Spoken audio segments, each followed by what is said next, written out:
മലയാളത്തിന്റെ അനശ്വര കവി വയലാറിന്റെ നവതി ആഘോഷം സംഘടിപ്പിക്കുന്നു. ഒരു വർഷം നീണ്ടു നിൽക്കുന്ന ആഘോഷങ്ങൾ സംഘടിപ്പിക്കുന്നത് നാട്ടുകാരാണ്. എന്നാൽ ഏറെ കൊട്ടിഘോഷിച്ചു തുടങ്ങിയ വയലാർ സ്മൃതി മണ്ഡപത്തിന്റെ നിർമ്മാണം ഇനിയും എങ്ങും എത്തിയിട്ടില്ല.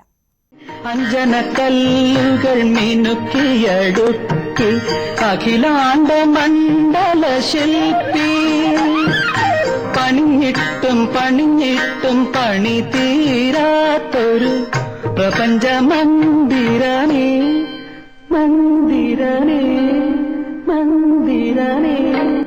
വയലാറിന്റെ ഈ വരികൾ രാഘവൻ പറമ്പിൽ അറം പറ്റിയിരിക്കുന്നു. 2008 സാംസ്കാരിക മന്ത്രി MA ബേബി തറക്കല്ലിട്ട സ്മൃതി മണ്ഡപത്തിന്റെ നിർമ്മാണം ഇനിയും എങ്ങും എത്തിയിട്ടില്ല.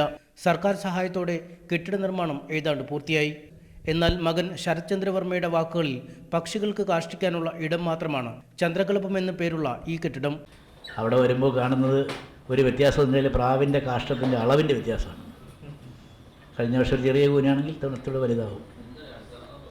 എനിക്ക് തോന്നുന്നത് എൻ്റെ ഒരു സംശയം ചില എല്ലാവരും വാർദ്ധക്യത്തിലെത്തി. ഇപ്പം നിലവിലുള്ളവർ അവർക്ക് ഓടാൻ വയ്യ, മനസ്സവർക്ക് ഉണ്ടെങ്കിൽ ശരീരം എത്താത്തതുകൊണ്ട്. എന്നാൽ പിന്നെ നമ്മളായിട്ട് ഏൽപ്പിക്കാനുള്ളൊരു മനസ്സും കാണിക്കുന്നില്ല.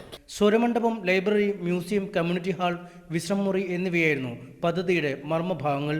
വയലാർ അവാർഡ് ജേതാക്കളുടെ ചിത്രങ്ങൾ സൂക്ഷിക്കുന്നതിനൊപ്പം വയലാർ അവാർഡ് പ്രഖ്യാപനവും വിതരണവും ഇവിടെ വെച്ച് നടത്താനും പദ്ധതിയിട്ടിരുന്നു.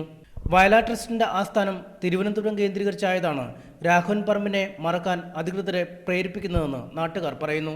ഒരിക്കലും മരിക്കാത്ത വയലാറിൻ്റെ ഓർമ്മകളെപ്പോലും കൊല്ലുവാൻ ശ്രമിക്കുന്ന തിരുവനന്തപുരത്തുള്ള ട്രസ്റ്റിൻ്റെ കയ്യിൽ നിന്ന് വയലാർ ട്രസ്റ്റിൻ്റെ അധികാരം ചേർത്തലേക്കെത്തണം.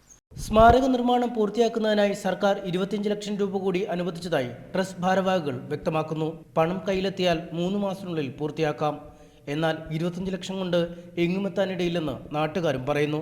കവിയുടെ നവതി വർഷത്തിലെങ്കിലും ചന്ദ്രകൽപ്പത്തിന് ശാപമോക്ഷം കിട്ടുമോ എന്നാണ് ഇനി അറിയേണ്ടത്. ന്യൂസ് 18 ആലപ്പുഴ.